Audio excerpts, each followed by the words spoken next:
आपका ध्यान इस ओमिक्रॉन नाम के जो नया आया है अल्टरनेट, तो मैं आपका ध्यान आकृष्ट करना चाहता हूँ। ये वायरस या विषाणु अनंत काल से मनुष्य को प्रभावित करते रहे हैं। बहुत सारे रोगों को हमने पहले भी देखा है। सरकार ने विधिवत उनके चला करके कार्यक्रम उनको रोका भी है। और जो इस समय ये आया है, जहाँ तक मैं मानता हूँ कि हमें बहुत ज़्यादा घबराने की उसकी ज़रूरत नहीं है। अभी कैंसर जैसा रोग भी चल रहा है, कितने लोग मर रहे हैं। तो इसको मैं जहाँ तक चाहता हूँ, इसका एक हवा बना दिया गया है। नहीं तो जो पिछला वायरस का वो था, वास्तव में हम उसके लिए तैयार नहीं थे। ऑक्सीजन आदि की जो समस्याएं आई थी, उसमें हमारे बहुत से लोग काल के गाल में समा गए। अब इस किसकी कमी कहें, ये अलग बात विषय है। परंतु इस समय वर्तमान में हम पूरी तरह से तैयार हैं, तत्पर हैं। सरकार ने वैक्सीनेशन करा करके बहुत बड़ा अभियान चलाया है, विश्व का बहुत बड़ा अभियान। और जो बूस्टर डोज की बात आ रही है, उसका भी हम लाभ उठाएं। इसके साथ साथ एक बात ध्यान रखने योग्य है कि हमारे यहाँ का तो जीवनचर्या ही ऐसी बताई गई है कि हम अपनी इम्यूनिटी को बढ़ा सकते हैं। योग और आयुर्वेद का एक जो संगम है, उसको जीवन में धारण करें।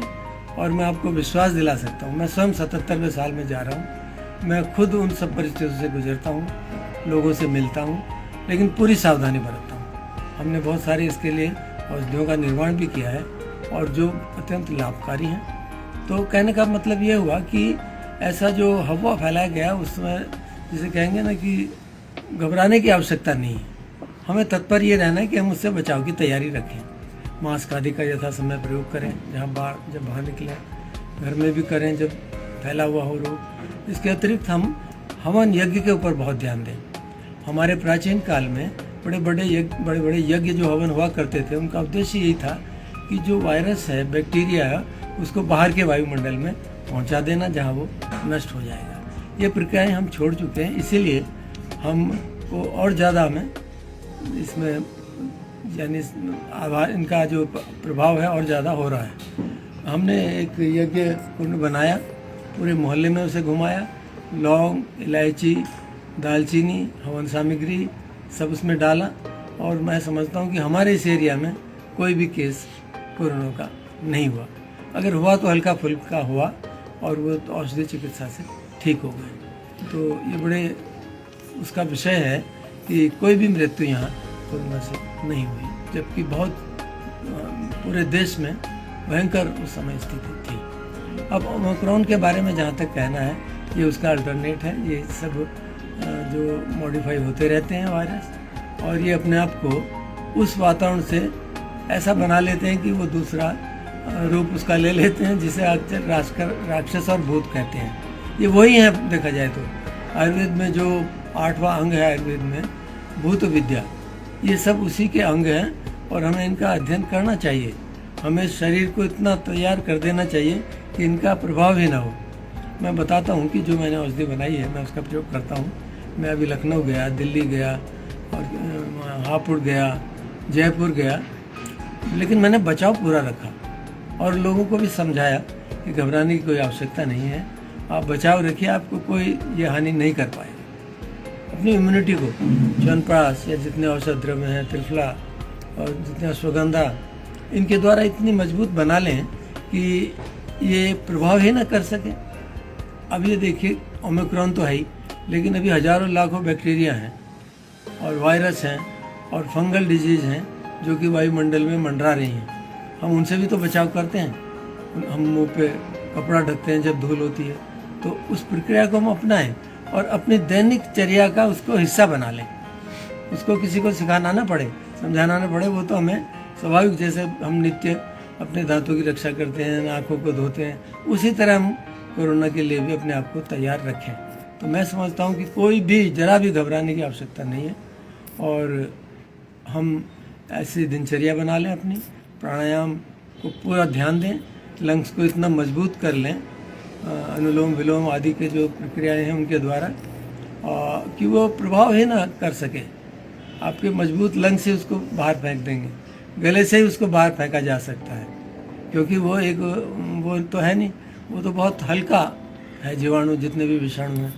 जैसे आप उसमें गले में कोई ऐसी औषधि लगा करके रखेंगे, गले में नित्य वो आप मंजन के साथ साथ आप गले में गरारे करेंगे, आप साथ साथ उसको नश्य करेंगे, भाप लेंगे, इन सब के द्वारा आपका रेस्पिरेटरी संस्थान यानी श्वसन संस्थान इतना मजबूत हो जाएगा। और चारों तरफ हमारे जड़ी बूटियाँ हैं, ये ब्रह्म कमल है, ब्रह्म कमल इन सारे रोगों को दूर करने में समर्थ है। तरह तरह की हमें वनस्पतियाँ दी हैं नेचर ने, इधर इलायची है, बड़ी इलायची है, ये सब ये अशोक है, तो ये सारी हमें नेचर ने प्रदान की हैं। अब हमें ये है कि उनको समझना है, उनकी सुरक्षा करनी है। और जो हमारे यहाँ पूजने का कंसेप्ट दिया गया ना, उसका मतलब ये था कि हमारा जो संस्कार हैं वो इतने विनम्र हैं कि जिससे हम लाभान्वित होते हैं, तो हम उसको उसके प्रति अपना विनम्र भाव रखते हुए उसकी पूजा आरंभ कर देते हैं। पूजा का मतलब ये है कि उसकी सुरक्षा करना, अगली जनरेशन के लिए उसको सुरक्षित करके पहुंचाना और पर्यावरण में उनको बढ़ा। देखिए, मैं ये मानता हूँ कि हमारी जो वनस्पतियाँ हैं ये सब घर घर में उपलब्ध हैं। हम किचन गार्डन बनाने की सलाह देते हैं। हम ये कहते हैं कि आप कपूर रखिए और कपूर को आप नित्य अपने उसमें एक पोटली में डाल के उसको सूंघिए, लेकिन इसके लिए प्राकृतिक कपूर लाना चाहिए, सिंथेटिक नहीं। उसमें यदि आप थोड़ा सा अजवाइन का सत भी मिला दें, आप थोड़ा सा उसमें अगर दालचीनी का टुकड़ा एक रख लें, दालचीनी का तेल भी लगा लें, और साथ साथ आप कपूर के साथ साथ आप उसमें पुदीने का सत, मेंथोल, बहुत महंगी चीज़ें नहीं हैं, आप ला करके इन्हीं को खाइए, इन्हीं की चाय पीजिए, इन्हीं को साथ साथ इनकी पोटली बना करके रखिए, इन्हीं के द्वारा भाप निकल के इनके अंदर से उसको अंदर ग्रहण कीजिए और इन्हीं की चाय भी लीजिए। इसके साथ साथ मैं एक बात और बता दूं कि हमारे यहाँ अमृता नाम से जो गिलोय है, उसका नाम ही अमृता है, न मरती है न मरने देती है। अर्थात अगर हम गिलोय का निरंतर प्रयोग करें तो वो हमारे सारे रोगों का निवारण करने में समर्थ है। यानी अमृता इसीलिए अमृत से उसकी तुलना की गई है। और वैसे देखा जाए तो एक टुकड़ा तोड़िए गिलोय का, यहाँ रख दीजिए, उसमें से अपने आप ही वायु से ही वो अपना न्यूट्रिशन ले करके और बढ़ना आरंभ कर देगा। तो कहने का मतलब ये है कि नेचर ने बहुत कुछ दिया है, समझने की बात है। अब दालचीनी, इलायची और इनकी चाय पीजिए, देखिए सारा श्वसन संस्थान सुरक्षित रहेगा, पाचन संस्थान सुरक्षित रहेगा और वायुमंडल तो सुधरेगा ही। इन्हीं का आप अग्नि में जलाइए, इन्हीं को आप अपने मास्क के अंदर भी छोटी पोटली रख लीजिए, जिससे निरंतर इनहेल करते रहें। अब मैं एक छोटा सा उदाहरण बता दूं कि कपूर जो है ना, हृदय उत्तेजक है, अर्थात ये हृदय को भी ठीक रखता है। तो जब हम प्रयोग कर रहे हैं तो हृदय और लंग्स, फेफड़े सभी सुरक्षित रहेंगे।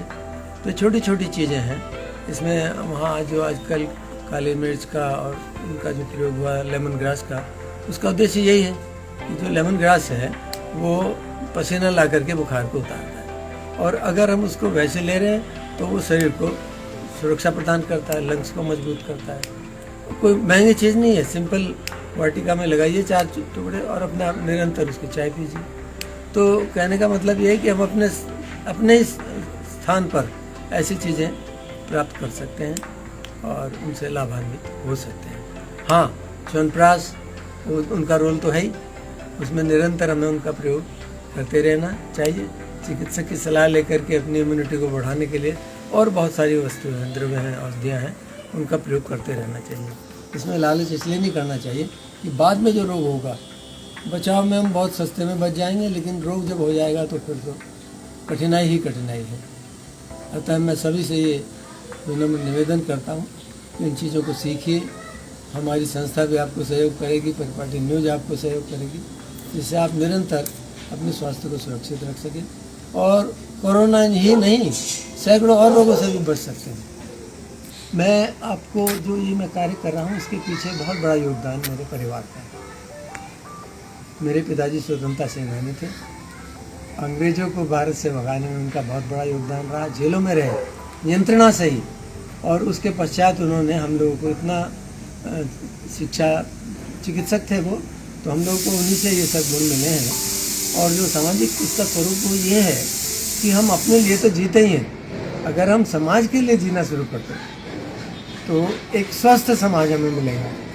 हमारे सहयोगी जो स्वस्थ रहेंगे तो हमारे कार्य करने में वो कुशल होंगे। और साथ साथ मेरे जब मैंने high school, inter, BSc, BMS, MD, PhD सब गुरुकुल में रहते हुए गुरुकुल कांगड़ी विश्वविद्यालय में किया, और ये उन महान पुरुषों की प्रेरणा और मेरे गुरुदेव स्वामी राम का प्रताप है। और मेरे पूज्य गुरुदेव डॉक्टर इंद्रसेन जेटली जो इनके साथ हम 6-6 महीने तक जंगलों में रहे और हमने एक एक वनस्पति का ज्ञान प्राप्त किया। ये उसी का परिणाम है कि हम आप लोगों तक ये सब पहुंचा पा रहे हैं। आपको खुशी होगी सुन करके और आश्चर्य भी होगा कि मैं 40-45 हज़ार वनस्पतियों को फोटोजेनिक रूप से पहचान लेता हूँ। ये मेरा कुछ भी नहीं है, ये उन गुरुओं का प्रताप है जिन्होंने मुझे ये वनस्पति विज्ञान और आयुर्वेद विज्ञान का विभाग सिखाया। मैं पहले गुरुकुल में कार्य किया, मैंने 39 साल में वहाँ रहा। रिटायरमेंट के बाद मैंने हिमालय आयुर्वेद कॉलेज में जो यहाँ चित्रवाला में है, जीवनवाला में है, वहाँ भी कार्य किया। इसके अतिरिक्त मैं आजकल वहाँ प्रोफेसर इमेरिटस के रूप में हमारे वाइस चांसलर हैं पचौरी साहब, उनके साथ कार्यरत हूँ। MD PhD छात्रों को मैं डायरेक्शन देता रहता हूँ और मैं ये चाहूँगा कि आयुर्वेद के छात्रों को और गहन अध्ययन करना चाहिए, एक एक वनस्पति के पीछे पड़ जाए और उसका सारा गुण रस वीर्य विपाक जान लें और हम रोगियों को लाभान्वित करें।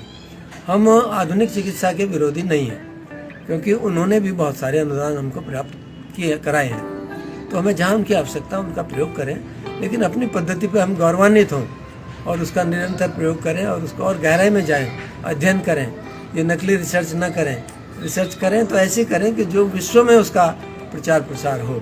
अब मैं एक छोटा सा उदाहरण यहाँ बता दूँ कि हमारा गला है, यहाँ 5 रास्ते मिलते हैं, नाक, आँख, मुँह, कान और श्वास नली। अगर इस रास्ते को हम कंट्रोल कर लें, जो कि हमें योग से सिखाया जाता है प्राणायाम के द्वारा, और वो कर लें, और साथ साथ हम जो अभी आयुर्वेदिक औषधियाँ मैंने बताई, आयुर्वेदिक जो तंत्र है जैसे मैंथोल, थाइमोल, कैम्फर है, सताजवाइन है, पुदीने का सत है, तुलसी है, इन सब का प्रयोग हम चाय के रूप में भी करें और इनकी भाप भी निरंतर लेते रहें, तो मैं आपको पूरा विश्वास दिला सकता हूँ कि कोई भी बीमारी आपको छुएगी नहीं। अगर बाई चांस फैला हुआ हो भी जाती है तो आप आसानी से उसको लड़ सकते हैं उस रोग से और अपने आप को स्वस्थ रख सकते हैं, भीड़ में के अंदर अपने आप को स्वस्थ रख सकते हैं।